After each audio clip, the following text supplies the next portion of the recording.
Tom, not really sure where to begin today, so tell me what you want to sort of kick off with. Well, I think that you've played it a few times during the afternoon, but it's probably worth going into the question of a teacher who was clearly not in any shape to be in front of a classroom, but in front of a class of 5- and 6-year-olds, made their lives miserable until one parent finally decided to record the whole thing, and it had been going on all year, and they've been making complaints to the school.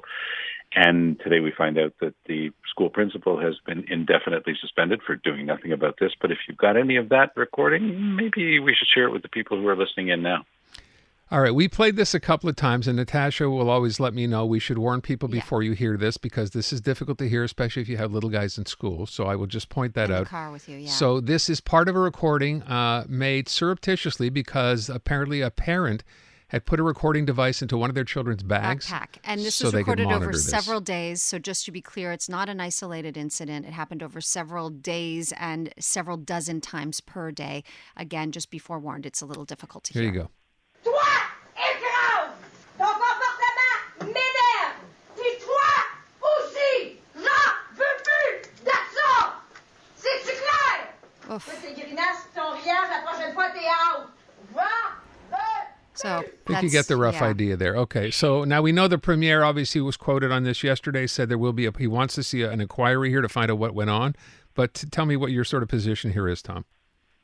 It's absolutely impossible that other teachers in the school were not aware of this. We do know that some parents had been complaining. The dad who set this up to do the recordings described, and you felt like crying when you heard him describe it. He said, I would listen to this every night at the different recordings. He said, I just sat there crying, not knowing what to do, because they had indeed tried to bring it to the school's attention. So it's no comfort for any of them, the fact that the teacher's name is going to be out there, and she's facing actually criminal charges as well. There have been direct complaints to the police, and she might wind up being charged criminally for other aspects of all of this.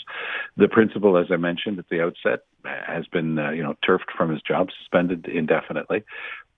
But at the base of it, there has to be a larger question looked at, which is, why is there never anybody really responsible here? Why can't you actually do anything when you know something like this is happening? We know that one of the first things Legault did when he became premier was get rid of school boards. Yeah. He tried to get rid of the English boards, but they're constitutionally protected. So there is still a degree of answerability. There has to be some degree of accountability. Somebody has to be responsible. So when you have a school board, you've got people who have been elected, stuff happens, you can bring it there, there's a forum, there's something where people have actually got to respond.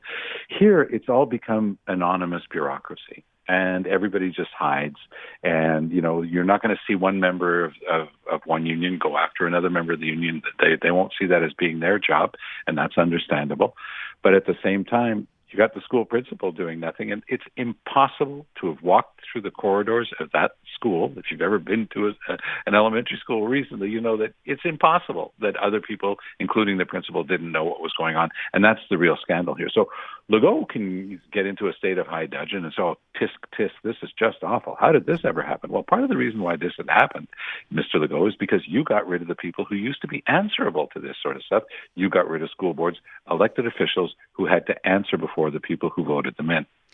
It's abuse, and clearly the system has failed that teacher, but I'd say above and beyond that, most importantly, we've failed those kids. We've failed those children.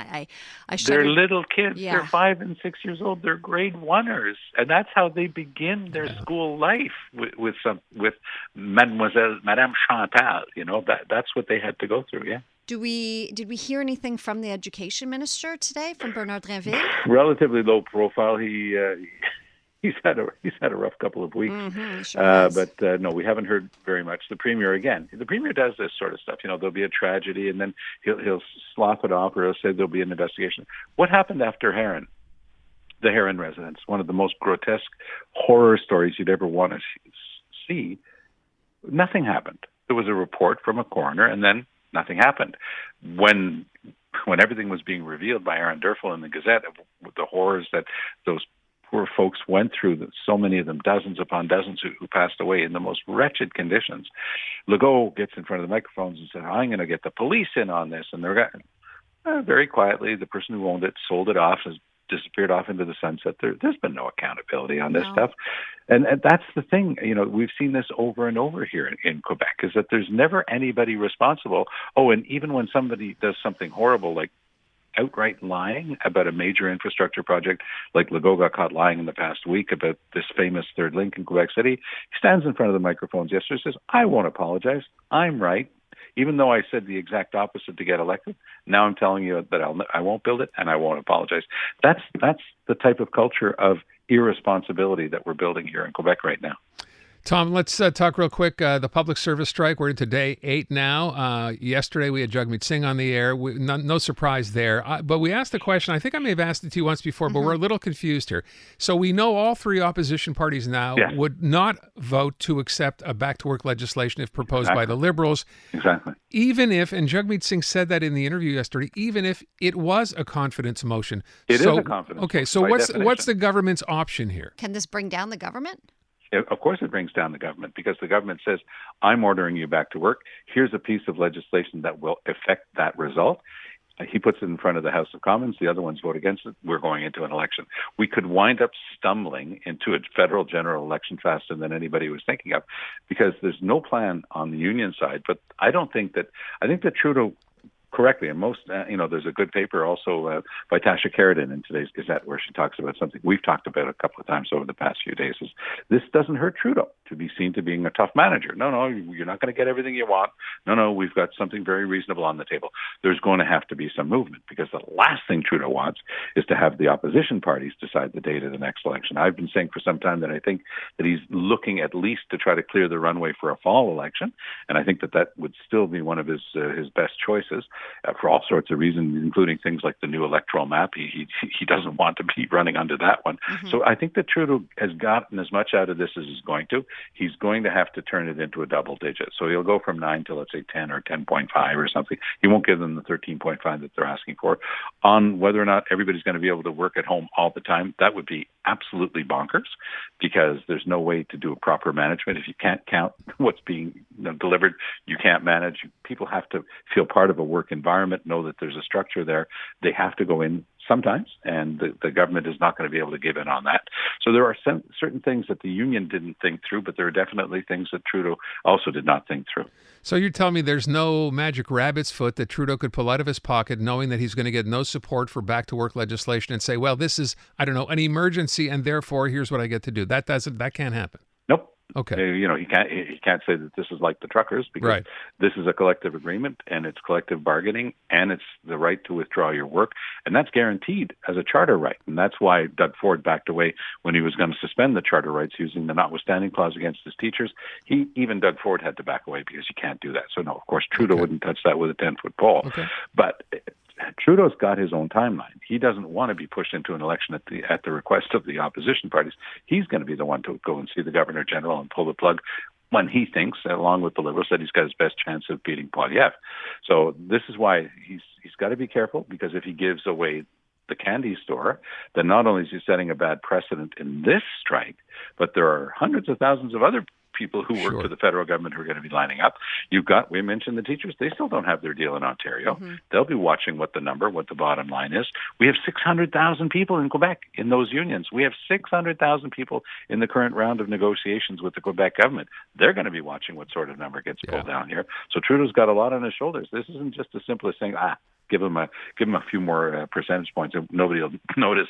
This is going to play out across Canada if he does that. Tom, what I want to know is Jagmeet Singh and the union calling for the PM to negotiate directly, bypassing Mona Fortier and the Treasury Board. Is that a normal course of events?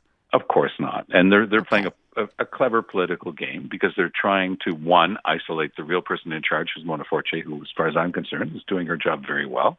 And I think that the very idea of trying to say that, why isn't Trudeau involved in this negotiation? It's total bad faith. Jagmeet Singh doesn't believe for a nanosecond that Trudeau would ever do that. He's too smart. He's too experienced. But he's playing a game with Trudeau. He's sort of, he's trying to bait him and try to say, well, if you really cared about this, you'd be involved in the negotiations yourself. Of course, premiers don't get involved in the nuts and bolts of a negotiation. It would be totally wrong, and Trudeau's right to keep his nose out of it. And the other two, of course, are having a little bit too much fun trying to push him into it. Tom, real quick to wrap up, the Official Languages Act coming out today. A lot of money announced that no one knows really how it's going to go, but what do you think of the announcement?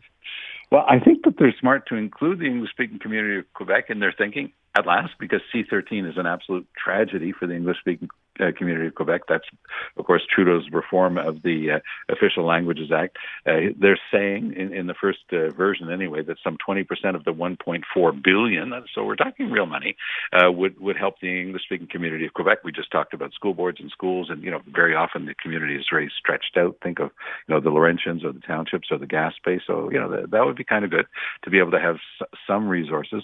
I can tell you I do not look forward to doing my French radio and TV tomorrow, because I'm sort of the token Anglo, right? So whenever there's an issue involving the English-speaking community, I'm supposed to be answering for this.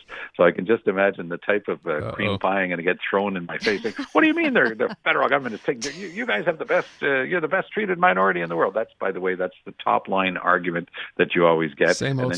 You get the universities thrown at you in the hospital. So it's going to be a long day for me tomorrow. Oh, good luck, Tom. Tom Mulcair back tomorrow morning at 7:40 with Andrew Carter. Thank you, Tom.